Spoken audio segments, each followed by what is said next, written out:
se almacena una energía, porque el material queda con energía almacenada por la deformación plástica que se da. Nos referimos a esos conceptos de energía que tienen que ver a la energía también que hay a nivel atómico. ¿Ah? Y ustedes lo vieron eso cuando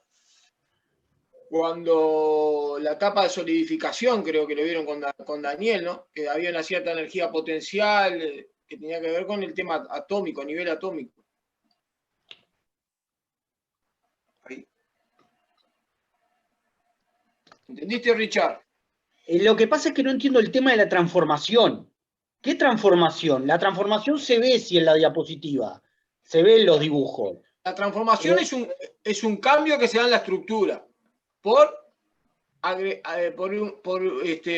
producido porque también hay un cambio energético en el material y eso lleva a que el material de átomos. Hay un corrimiento de átomos que es igual, exactamente igual, pero se alargan en la de desplazamiento. Sí. Se alargan, se nota que se alargan, pero eso ¿cómo se ve en la estructura? ¿Como un afinamiento? No, pero eso es a nivel micro. Molecular, está perfecto. El material, estamos hablando de que a nivel atómico, un átomo de cobre, de zinc, va a cambiar de lugar, pero uno no lo va a ver eso a nivel, o sea, mirando una pieza, ¿no? Lo vamos a ver si analizamos un microscopio, que la estructura tuvo un cambio. Perfecto. Se ve a nivel, eso estamos hablando siempre, en esa etapa estábamos hablando a nivel microestructural de los cambios que se podían dar, que mayoritariamente se dan cuando hay un agregado de energía en el mismo, que bueno, que puede ser un aumento de temperatura, un tratamiento térmico, un enfriamiento, o sea, hay un cambio en el material. ¿Ah? Entonces ese cambio lleva a que se produzca un cambio, por la redundancia, en la microestructura del material.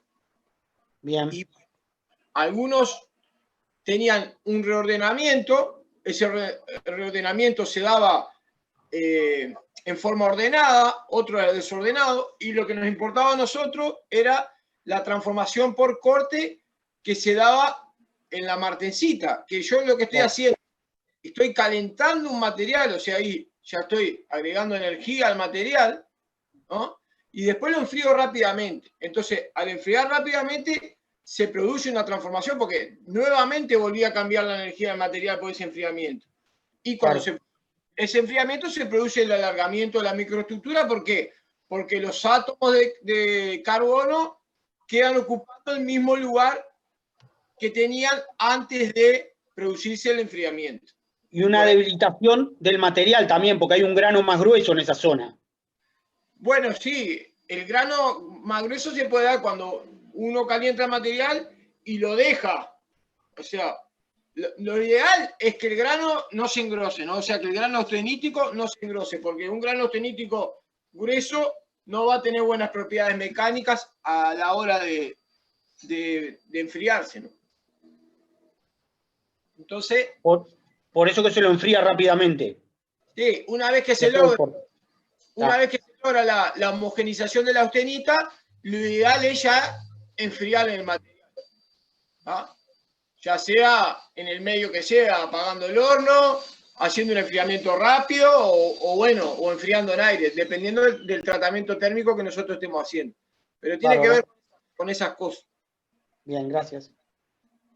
Bueno, ¿cuántos somos? 12. Algo les comentó Daniel del parcial, ¿no? Me dijo que el miércoles el periodo de parciales va a comenzar el 9 de octubre, ¿no? Sí. Entonces nosotros lo que vamos a hacer es vamos a dar una clase hoy inoxidable, otra el miércoles, y el viernes le vamos a dejar para que estudien, para hacer una clase consulta la semana que sería el 7, miércoles 7. ¿Ah? Ahí nos juntamos todos con Daniel y conmigo, y en base a lo que ustedes puedan haber estudiado a partir del viernes y el fin de semana, que den un repaso, que les surjan dudas, como surgieron ahora, el miércoles 7 sería el día para hacer un intercambio con nosotros, y bueno, y obviamente después en el EVA podemos seguirlo hasta el día del parcial, que no va a depender de nosotros porque eso lo va a decidir la la facultad de acuerdo a, bueno, a cuántas materias decidan dar el parcial en forma presencial y va a tener un poco que ver con eso, ¿tá? Pero bueno, el periodo es del 9 al 16 y sumando el sábado o viernes, el sábado 24 de octubre, pero es de la semana del 9 al 16, ¿está? Entonces por ahí va a caer, así que ya váyanse haciendo una idea los que tienen que, perdón, los que tienen que pedir algún día en el trabajo, o bueno, o ya vayan viendo que lo que demos hoy y el miércoles que viene, hasta ahí va para el parcial, ¿está? O sea, no tienen ningún tema más que agregar. O sea que ya pueden ir repasando y eso como estaba haciendo Rich. Ya va viendo las dudas que pueden tener. ¿Ah? ¿Quedó claro? Bien. No sé cuántos seremos para el parcial, pero andaremos, no sé, 25. Mucha gente más no va a ir. Bien. Hoy vamos a seguir un poco con lo que había empezado Daniel. Ahí están viendo la pantalla.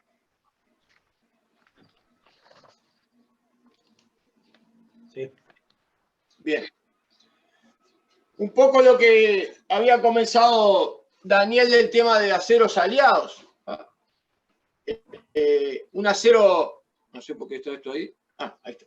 Un acero aliado se considera cuando el acero al carbono le agregamos otro elemento de aleación por encima del 5%. ¿Ah? Entonces, cuando yo le agrego otro elemento de aleación, lo que estoy buscando es mejorar alguna propiedad en el material, ¿no? Estoy buscando darle más versatilidad y poder fabricar un acero que me permita trabajar en el diseño que yo esté realizando. En el caso de los aceros inoxidables, tienen una historia bastante extensa, andan alrededor de los 100 años, 110 años de vida. Si bien, como nosotros vemos acá, en el siglo XIX ya se empezaban a aliar aceros al carbono con níquel y con cromo, ¿no? Y se empezaba un poco a investigar en qué producían esos dos elementos, el cromo y el níquel, en el acero, qué propiedades mejoraban. Pero recién, a principios del siglo pasado, se consiguen microestructuras de aceros inoxidables muy parecidas a las que hoy en día se siguen utilizando. ¿Por qué es que el desarrollo empieza a principios del siglo pasado? Bueno, por el desarrollo de las plantas energéticas, la industria petrolera, también un poco la Primera Guerra Mundial incide en ese desarrollo tecnológico del acero, porque bueno, se buscaba un material que pudiera resistir los embates. Usar. Ahí está, poder resistir los procesos de corrosión que se daban en los aceros. La planta energética había que realizar muchísimo mantenimiento en aceros comunes, ¿no? ¿Por qué? Porque, bueno, empezaba la corrosión a atacar los mismos. Entonces se buscó un material que pudiera dar solución a esos problemas de corrosión que había en la industria y que pudieran soportar también altas temperaturas, materiales a presión, y en algunos casos empezó a trabajar con el tema de materiales corrosivos, ¿no? Y materiales oxidantes, que el acero al carbono no es una buena elección para esos diseños. Entonces, ¿qué es lo que pasa? Los aceros inoxidables, si ustedes ven, hay algunos estudios a partir de la década del 70, cómo empieza la producción en kilotoneladas, y bueno, y eso va en aumento. Hasta el día de hoy sigue en aumento. Acá hay algunas pequeñas bajas, bueno, porque el níquel es un material que es costoso y se utiliza también en los aceros inoxidables, entonces hubo algunos problemas ahí, alguna guerra también en el Golfo Pérsico que incidió en la producción de acero inoxidable. Pero es un material que cada día se utiliza más y sustituye, al tener mayor uso, bueno, empieza a también a ser un poco más económico y bueno, y empieza a sustituir al acero al carbono.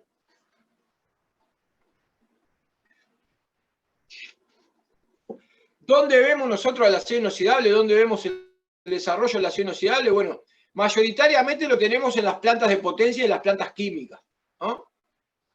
También hoy en día que vamos a tener la tercer planta acá de celulosa, también son plantas que se utilizan en el trabajo de la pulpa de la pulpa celulósica, también trabajan con muchas piezas que tienen desarrollo de acero inoxidable. Y en la planta de potencia y química también, porque en las plantas químicas tenemos mucho contacto y mucho trasiego de ácidos. Y bueno, y ahí es donde el acero inoxidable tiene un uso importante.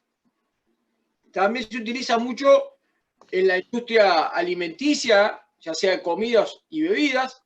Nosotros acá tenemos en el Uruguay una industria muy importante en la parte del interior, que las industrias lácteas, todo lo que sea la parte de tambo, ahí, si ustedes van a un tambo, todo lo que sea la cañería, tanque, almacenamiento, todo es acero inoxidable, digo, y no existe un tambo que pueda tener, no, o sea, no se lo habilitan, ¿no? ¿Por qué? Bueno, porque tiene también el grado de, ¿cómo es que se dice?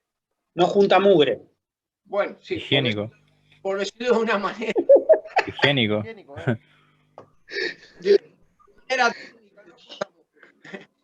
¿Quién fue que dijo otra cosa, Jonathan? Higiénico. Higiénico, ahí está.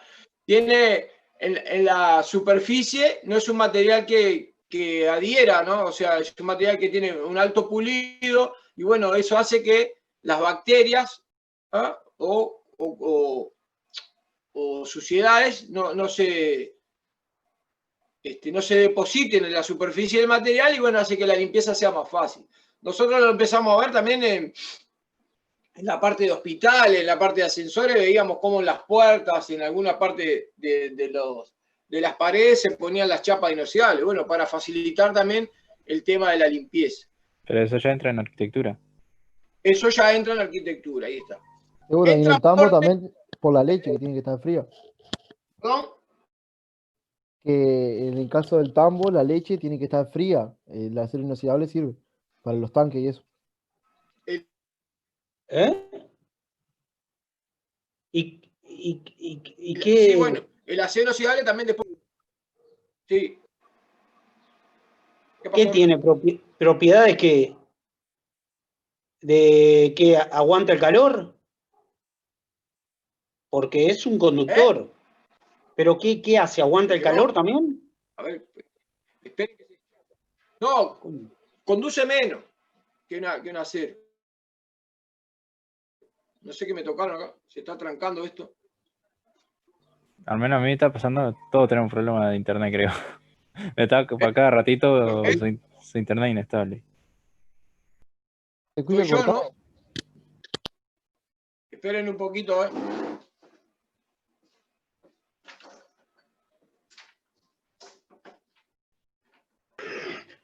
Los gurises le tocan el router.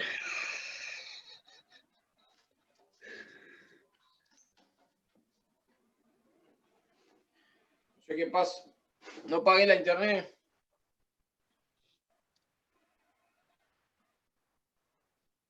A ver ahí. ¿Escuchan bien ustedes? ¿Ahora? Sí, sí.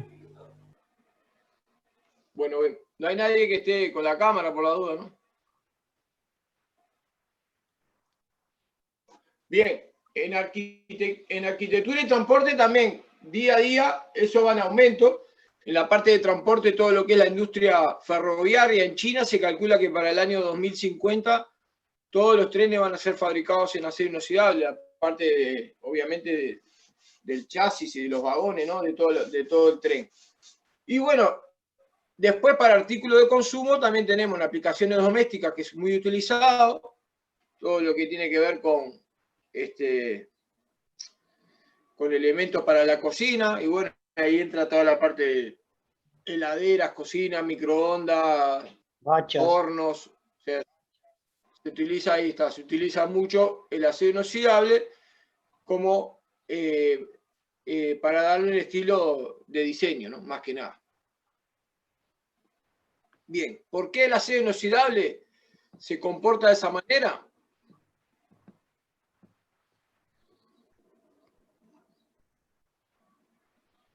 Esperen que me cambió esto.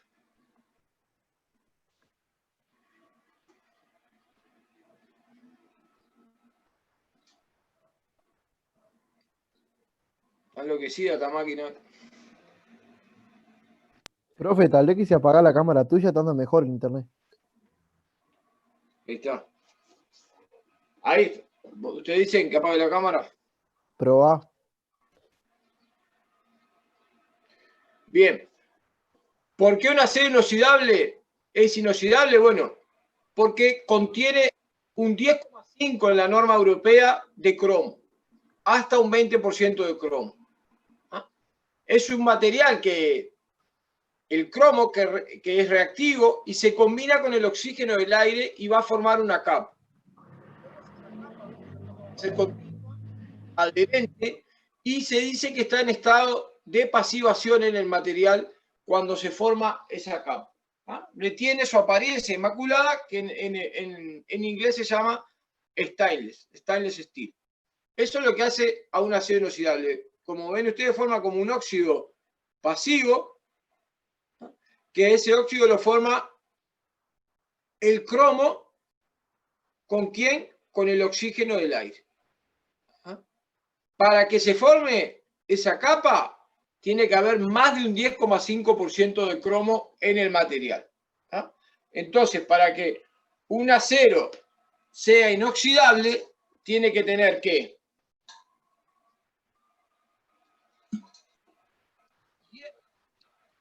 Ahí está. Hierro, carbono y 10,5% de cromo.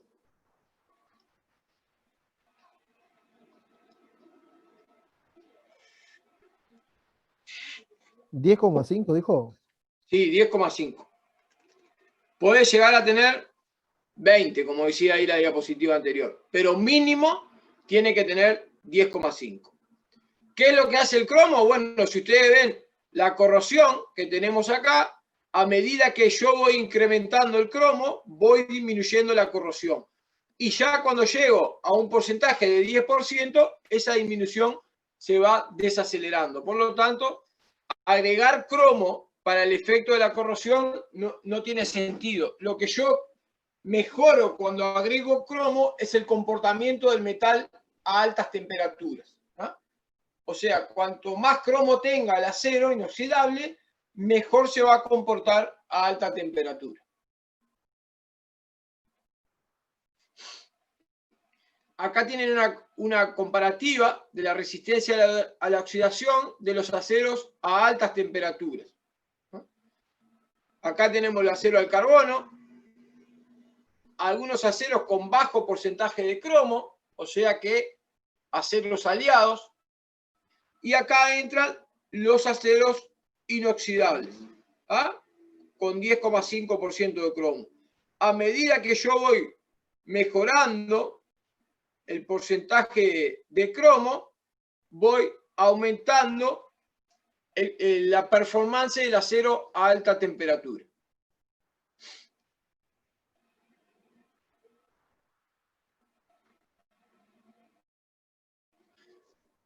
Bien, como todo material, hay un sistema de numeración que nos sirve para poder designar a las diferentes clases de aceros inoxidables que los fabricantes hoy en día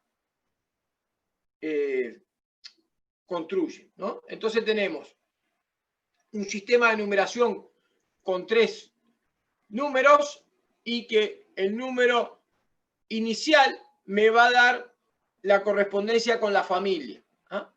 Entonces los 2 y 3 son aceros inoxidables austeníticos y aparte del cromo, ustedes ven que tiene níquel como otro elemento de aleación. ¿Me van siguiendo ahí? Voy a prender la cámara porque si no parece que le hablo a ver si... Sí, sí. Sí, sí, sí. Si no parece como que le estoy hablando a la... Por lo menos acá me... Pero es psicológico, profe. No importa la cámara. Psicológico, sí.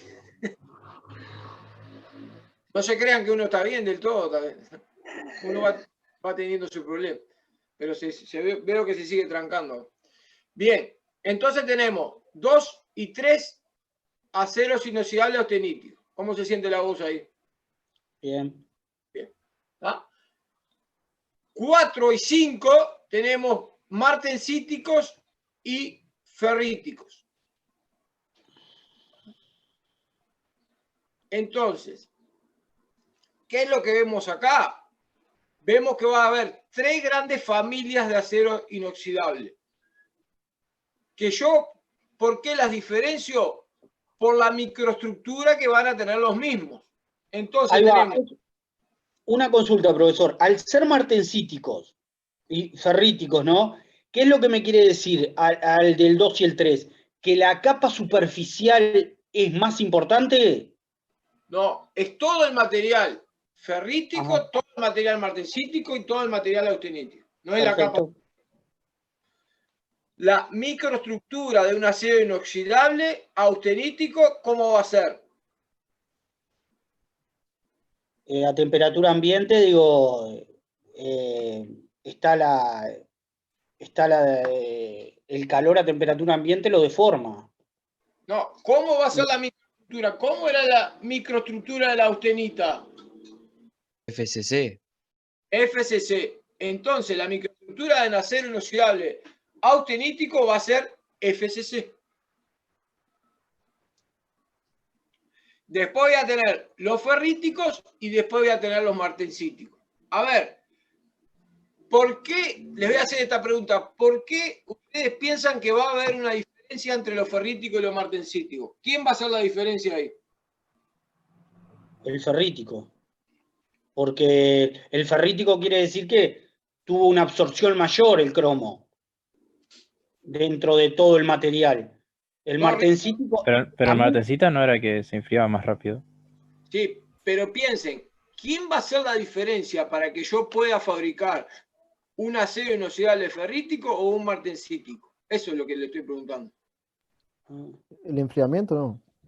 Sí, pero ¿quién va a hacer la diferencia en el material? ¿Qué tiene que haber en el material? Carbono. Exactamente. ¿Tá? Para que yo pueda fabricar un acero inoxidable martensítico, el acero inoxidable va a tener que tener cierta cantidad de cromo para que pueda endurecerse y formar martensita. ¿Ah? ¿Se entiende? ¿Cromo o carbono? Perdón. Carbono, dijo Richard, ¿no? Dijiste carbono, ¿no, Richard? Sí. Entonces yo tengo... Veo que se queda ahí, voy a apagar el video porque ya veo que...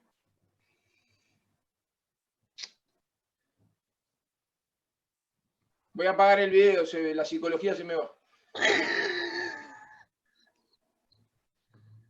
Entonces tengo hierro, carbono y cromo. En algunos casos le agrego níquel, entonces tengo un inoxidable austenítico. Y los que tengo solo hierro, cromo y carbono, voy a jugar con el porcentaje de carbono para poder tener una estructura ferrítica o una estructura martensítica. ¿Ah?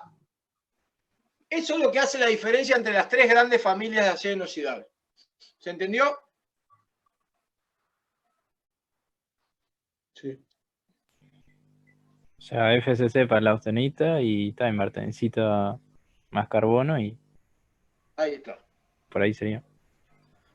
BCC para los ferríticos y los martensitas va a tener estructura tetragonal. Bien, los aceros inoxidables o cualquier acero yo lo puedo fabricar por fundición también. ¿Ah? Yo puedo hacer una pieza en un molde de acero.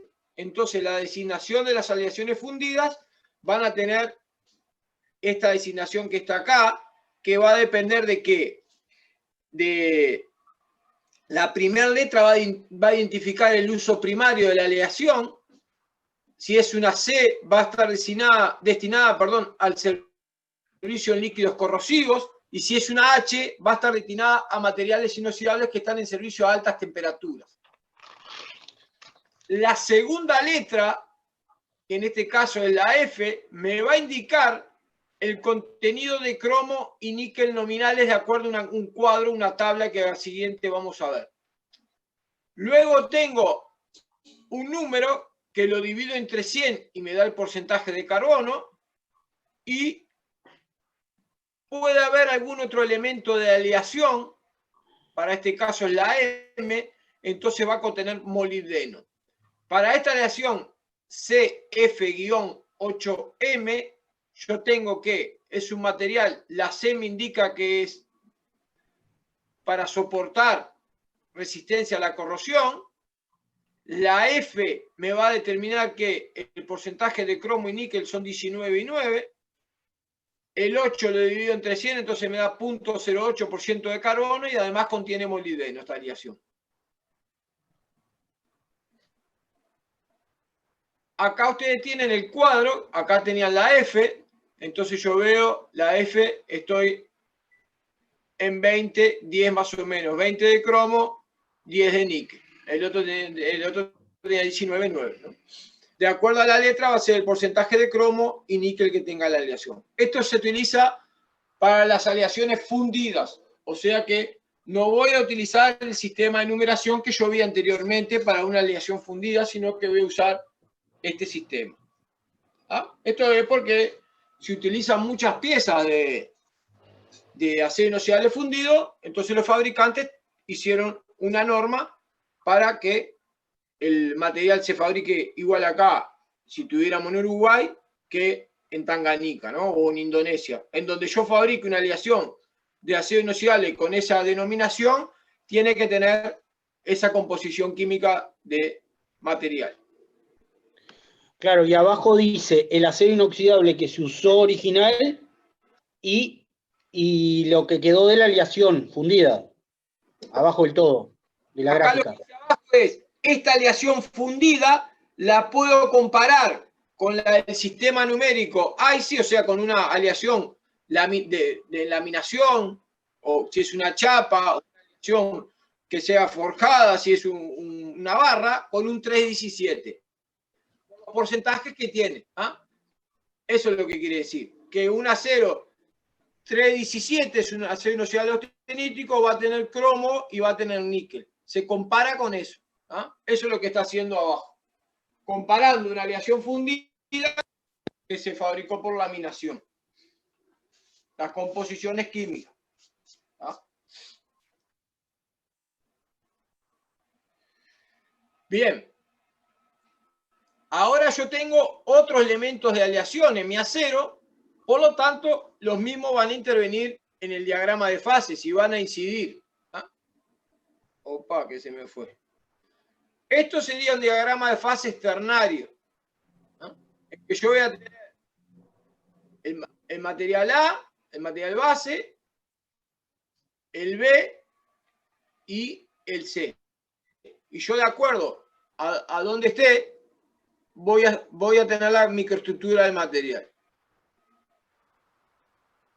¿Cómo se calculan las concentraciones de los diferentes aliantes que tenga la aleación? Bueno, se calculan por esta concentración de B, concentración de A y concentración de C. Entonces, en base a este triángulo se hacen unos cálculos matemáticos y ahí se calculan las concentraciones.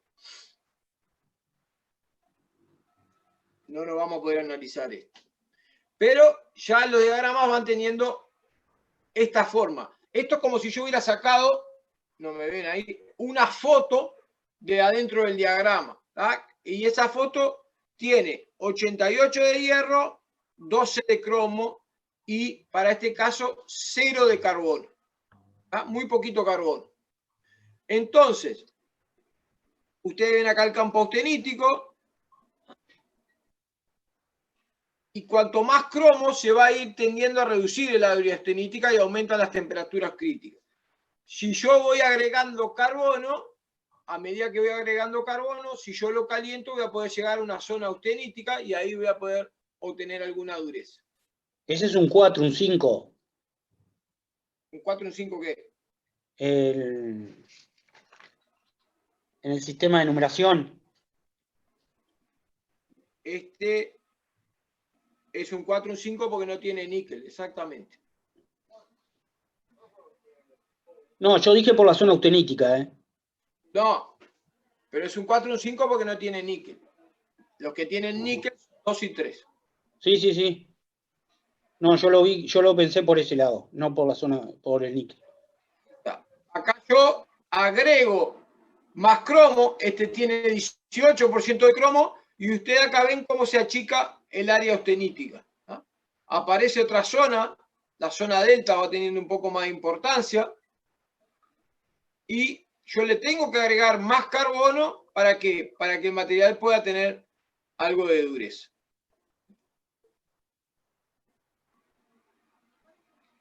Y acá ustedes ven 1,17 y 1,13. A medida que yo aumento el carbono, la zona austenítica disminuye y tiende a correrse hacia la derecha.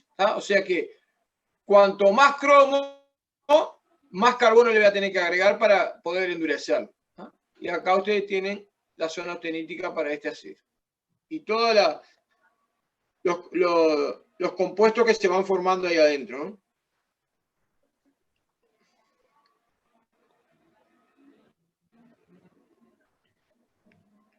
Bueno.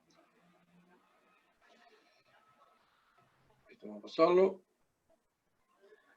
Acá vemos la influencia del níquel.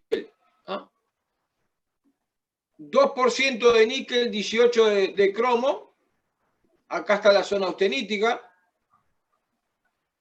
4% de níquel. Ustedes ven cómo la zona austenítica va siendo estable a menor temperatura. Ya estamos en el entorno de los 600 grados, 500 grados. Y cuando ya estoy con un 8% de níquel, ¿qué pasó acá? Está a temperatura ambiente. Ya tengo el níquel a temperatura ambiente. Por lo tanto, el níquel lo que hizo fue estabilizar la austenita y yo tengo austenita a temperatura ambiente. Y ahí tengo el acero inoxidable austenítico. Entonces podemos decir que el níquel es un estabilizador de la austenita y el cromo tiende a ser un estabilizador de la ferrita. Vieron que a medida que yo agregaba cromo, el área austenítica iba disminuyendo y iba increciendo el área ferrítica. Profe, cuando dice que es un estabilizador, una consulta, cuando dice que es un estabilizador de la austenita, ¿qué viene a hacer eso? ¿Qué es lo que yo logro retener esa microestructura a temperatura ambiente.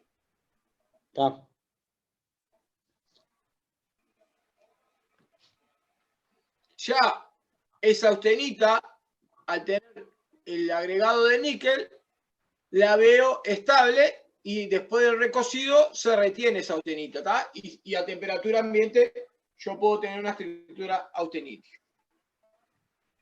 Bien. Bien. Acá tienen los tres grandes grupos: los austeníticos resistentes a la corrosión, los ferríticos los más baratos, generalmente son los que se utilizan en la parte de electrodomésticos, y los martensíticos, que yo puedo tener cierta dureza elevada, ¿no? Que yo lo que hago es agregar carbono para poder tener una estructura martensítica. Los aceros inoxidables austeníticos son aquellos que yo lo voy a utilizar para soldadura, generalmente. Los martensíticos no, porque tienen grandes porcentajes de carbono y por lo tanto tengo que tener ciertos cuidados a la hora de soldarlo, como cualquier acero que tenga mucho carbono. Bien. Los que vienen en plancha son en chapa son los ferríticos. Y los ferríticos austeníticos. Lo que yo puedo hacer para darme cuenta si un acero inoxidable es ferrítico o austenítico, ¿qué sería?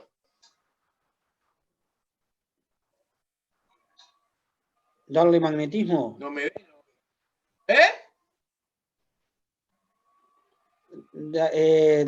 Con un imán. Exacto. Le coloco un imán y veo cuál es inoxidable austenítico o cuál es ferrítico. Si tienen un termo inoxidable, colocan un imán. Si tienen una caldera, le colocan un imán. Si tienen una cocina, y ahí se van a dar cuenta cuál es ferrítico y cuál es austenítico. El de los termos generalmente es Ferrítico. austenito. No, austenito.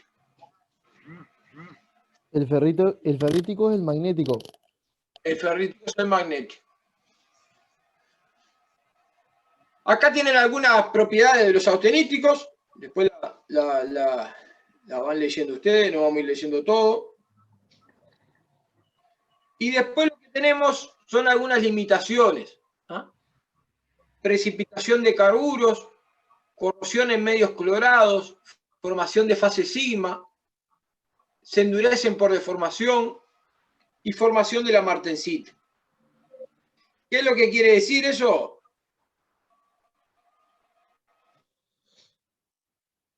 Que estas son limitaciones para usar el material. ¿Ah? ¿Qué quiere decir la precipitación de carburo? Bueno, vamos a analizar eso. Vamos a analizar una de ellas. Cuando yo caliento el material, que puede ser un proceso de soldadura, y el mismo lo sostengo durante un determinado tiempo y con la composición química necesaria, lo que va a pasar es que, ¿qué? ¿Cuál es la consecuencia? Se me va a formar un carburo. Ese carburo tiene esta... Corrosión. No, un carburo. Cuando yo caliento se me juntan los átomos de cobre con los de cobre, perdón. Los átomos de carbono con los de cromo. Y forma un carburo que llega a tener hasta 94% de cromo. Entonces el material, decimos que se sensibilizó, la sensibilización del material. Profe, queda menos de un minuto, te digo por la duda. Vamos a entrar, vamos a salir y entramos de vuelta.